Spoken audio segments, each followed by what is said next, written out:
Hey, everybody, welcome to this episode of Think Business. We are doing a Power Hour series with the University of Michigan entrepreneurs. It's a club that just basically gives entrepreneurs a platform to grow their business and ideas.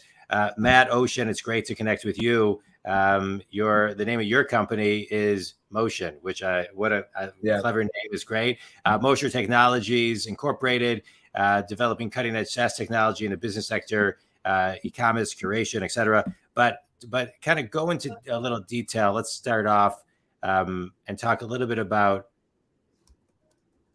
what does your company do? Let's start there. Because I know right before we went online, you said you're transitioning and this and the other. So let's So I guess can I tell my story from the beginning? I feel like it would give the listeners, a lot more perspective, and because it is a little complicated because most of my business is built upon the platform Discord, which Discord was developed in 2015. It came out then, so it's very new. So not a lot of people know that much about it. But yeah, basically in high school, I was a dishwasher. That's where I got my start. A couple times a week, I would scrub dishes for 6 hours, and I just kind of always had an itch inside of me that was like, I feel like I could be doing something on my own. I think I could be doing something to be working, less hours, but making more money. And one of my good friends was big into sneaker reselling. So he taught me the ways of sneaker reselling. And I did what was called brick reselling. So I would buy about 20 to 30 pairs a week, have them shipped to my house. And instead of going for that one holy grail pair, that one Michael Jordan shoe, or some of the big rappers like Travis Scott, I would try and make $5 to $20 a pair. So it was very consistent. And I was like, wow, this is really easy. I stopped scrubbing dishes. And from there, me and my friend were like, you know what? We should try and teach some other people to do this, because this is a lot better than what all of our other teenage friends are doing to make money. We barely work and we're making, nothing crazy, but we were able to make a few thousand a month off this. So we started our own company called Profit Paradise. What Profit Paradise was a Discord server that people would pay to be in. And in result of being a part of Profit Paradise, you were a part of our community. So it was like-minded individuals who also resold. And B, in Profit Paradise, we also had a team of subcontractors that we employed that they essentially did equity research on asset classes like sneakers, Pokemon cards, collectibles, basically all the equity research that's out there that people like Bloomberg are putting out. We didn't cover any of that. We covered the very small, low-key stuff, mostly online reselling. And in 2021, Profit Paradise at its peak had over 200 people paying us $35 a month. So it did pretty well. But a good mentor of mine told me, the importance of in entrepreneurship, you don't want to go for the gold yourself. You always want to ask yourself, is there a way that I can sell a shovel for other people to look to the gold? Because then, you'll kind of always have customers. People are always trying to get gold, but unfortunately, there isn't always gold to go around. So that's kind of when I transitioned into Mocean Technologies. And Mocean started out as I was an equity research analyst. That's companies like Profit Paradise that are B2C. They would hire me for me to post my research in their server. And I covered blockchain-based assets only at the start. And in the first month of the business, I was able to make over $12,000. And it was just me selling my information. And I was like, wow, this is something here. Let me try and develop a team. Because another mentor of mine instructed me that you don't have a business until you could step away and nothing changes. So I really tried to not make myself the business. I tried to employ a team of my own subcontractors who then would produce research mostly on NFTs. To be honest, that's where we made most of our money thus far, because it was very hot and I was just in the right place at the right time, where at one point in early 2022, over 100,000 people were reading our research every single day. And we were in about 80 Discord servers that on average would have, let's say, 1,000 to 3,000 people. And the business model we used is people would pay for our research and we would charge them, we would use price discrimination. Basically, we'd figure out, okay, what's the most amount of money we could get this person to pay us? And that was usually about $500 to $2,000 a month. And in the peak months of Mocean thus far, we were actually able to clear over $40,000 in revenue with about 30 to 40% profit margins.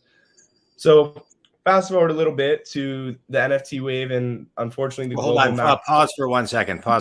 So who was doing the research? What type of research were people buying, and what was the frequency of you putting out the research? So yeah, we had different packages, but I would say the people doing the research, mostly younger individuals like myself who traded, NFTs full time, and they knew every day during the peak NFT bull run there'd be 20 to 30 projects releasing. So our team would maybe select the top 5 of them, and every day they'd kind of cover almost like IPOs. They'd basically say, hey, here's the team behind it. This company X, they've invested some money. This graphic designer who used to work at Microsoft, he's the head of their creative. So we never wanted to really tell people what to do because obviously legally we could get sued for doing that. So it was much more objectively stating, hey, here's the team behind these projects. Here is what the community and what people are saying about these projects. And then from there, we would basically post anywhere from 5 to 20 times a day for just NFTs. But over time, we developed other products like Pokemon cards, sports cards, LeBron James rookie cards, Michael Jordan, any rookie card, very valuable, very safe asset to hold.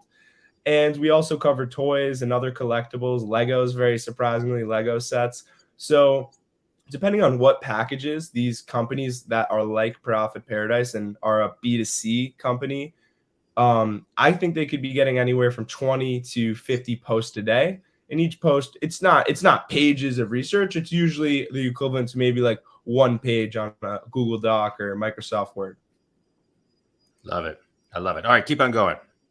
So yeah, I guess fast forward today, and what I guess maybe some advice that I could give to the viewers is, yeah, basically it was going well, but we entered a global macroeconomic recession, and especially in the asset classes and the business classes like the one I'm in, which are very cutting edge. Discord is very new. It's not basically what I learned is when the economy goes downhill, people unload and stop caring about all the new stuff, all the risky stuff, cryptocurrency, stuff like that. So what I'm trying to do now is, and I guess I can talk about this just because it's built. And we do have some patents pending on the system, but basically, I bet all the viewers are familiar with Shopify, very successful company. And what Shopify enables people to do is sell physical products on through their Shopify stores, which it basically just a full website automated to help people sell products. So very big for e-commerce and drop shipping. What Mocean has developed, and we've been working on this for the past year, invested a good amount of money into it, is the first ever e-commerce platform for information. So what now, instead of me being the kind of like the Bloomberg and me having my own team and selling the info B2B, I'm now basically going to enable other subcontractors who run similar companies like myself to be a part of this platform. And what my platform has done to solve a bunch of fundamental problems that subcontractors on Discord and other platforms have is collecting payments.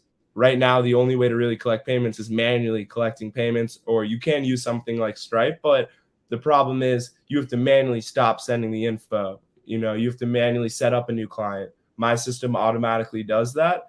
And in my opinion, the best part about what we've built here is we're all going to be working together, because up to this point, there wasn't really one place to really get connected with people. There wasn't really one place to find new subcontractors, but every subcontractor on our platform, their clients that pay them money for their research probably would be interested in a lot of other subcontractors on the platform. So we're going to probably use the model of taking about 5 to 10% of every single payment process through our system. And I don't think as of now it could ever be, $1 billion a month. Not a month, $1 billion a year in revenue. But I do think, very conservatively speaking, that we could be doing 6 figures a month in revenue, definitely doing 7 figures a month or a year in revenue. And I think with the profit margins on something like this are extremely high just because there's essentially no marginal cost to add new clients. I love it. Impressive story, Matthew. Impressive story on not only what you built, but the idea, and also how you pivoted and just learned from just what happened what happened organically. What's the one or two lessons that you pulled from kind of these last couple of years? Yeah, I would say the first thing I've learned, and I honestly try and apply this thinking to all aspects of my life, but especially in entrepreneurship and in business. If you want to be successful, don't copy what other people are doing. Don't try and emulate a business model that current already exists. Every single company that is considered one of the greatest companies of all time, Apple, Microsoft, Meta, they were all the first.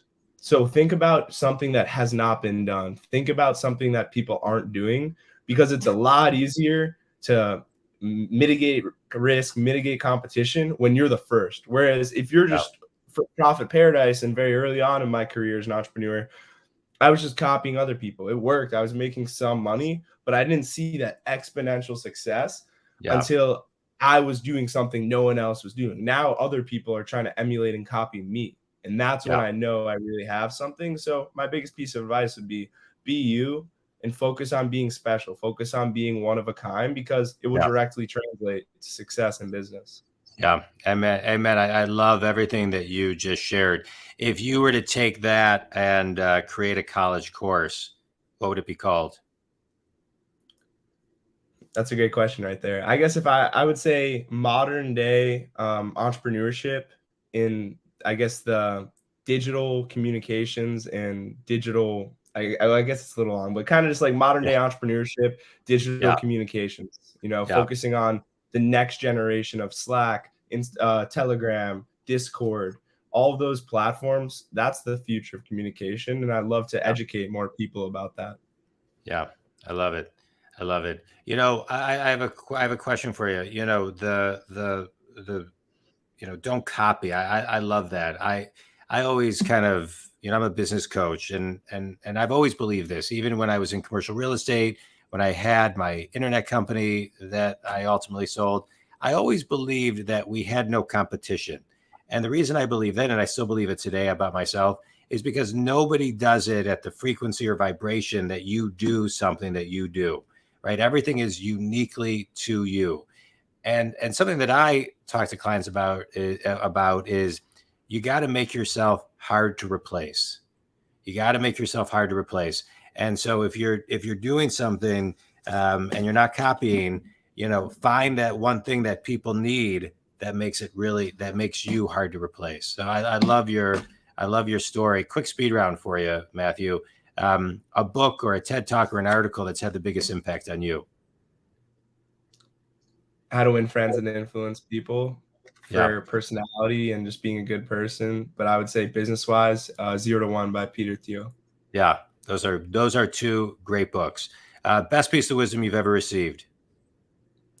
I would say kind of what I was saying earlier about don't go for gold. Don't try and get the gold yourself. You can make a lot more money, and it's a lot easier if you just sell a shovel. If you sell the equipment for other people to find the gold, you're always going to have business going, even if they're not having any success. Yeah. My son is 20, and when he was 10, we would go and wait in line and buy Yeezys, and then we would turn around and sell them, and I'm glad we sold them when we did, because we made and he made a lot of money on them, and it was a ton of fun. A ton of fun to do at the time.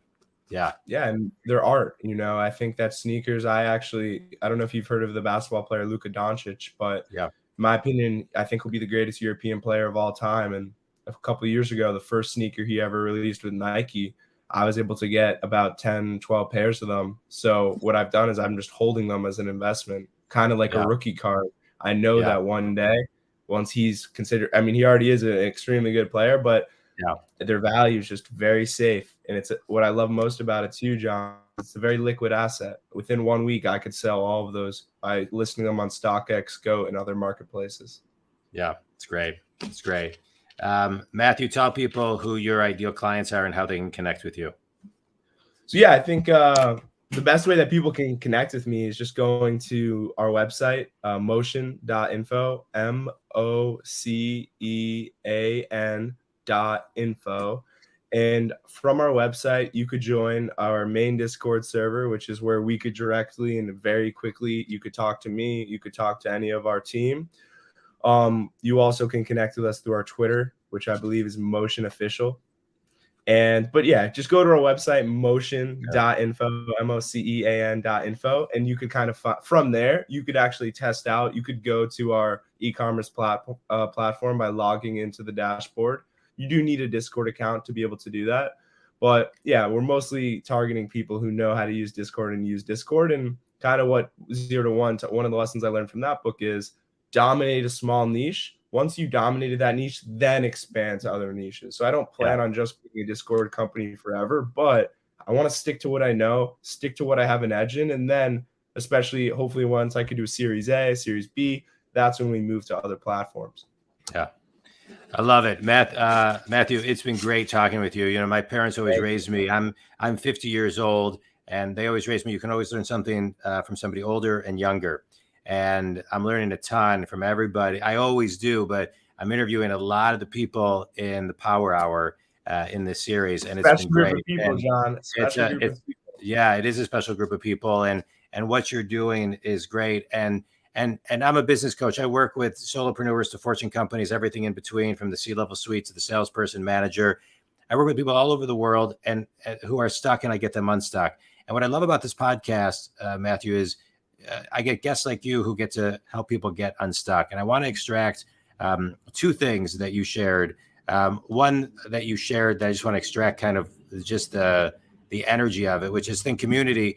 We all have a story. And when you share your story, it's the best elevator speech. It's the best value prop that you can provide, because everybody wants to know your backstory and know your story. And if you can be a really great storyteller, then great things happen for your business. And also, yeah, go ahead. Oh, no, I'm sorry to interrupt. I was just going to say about my story. The reason I love telling it is because I genuinely started at the bottom of the chain. I was a dishwasher. You know, I was working 20, 30 hours a week at just, you know, waking up at 6 a.m. just scrubbing dishes. And I feel like it really shows that anyone can kind of start a business. Anyone can make their dreams come true and have a positive impact on the world. But that was like 4 or 5 years ago I was doing that. So there's no such thing as overnight success. You got to grind. I put in work every day. I haven't taken a day off in close to 4 to 5 years. It's not like I'm working all day every day. I do have fun and, you know, do other things, but every day I'm thinking about it. I'm talking to our team and just working on building something. Good. Continue building, Matthew. It's great. Think community. One last thing I want to extract is don't go for gold. I think everybody wants, you know, the big win. They're going for the whales, but it's the singles and doubles that make up great long-term successful businesses that compound in a really big way. Matthew, it was great getting to know you and hearing your story. Congratulations on your success, continued success in the decades to come. I'm looking forward to watching your career. If there's anything I can do for you, don't hesitate to reach out. Think community, if I can help you, check out jondwoskin.com. Thanks, man. This was great, Matthew. Thank you.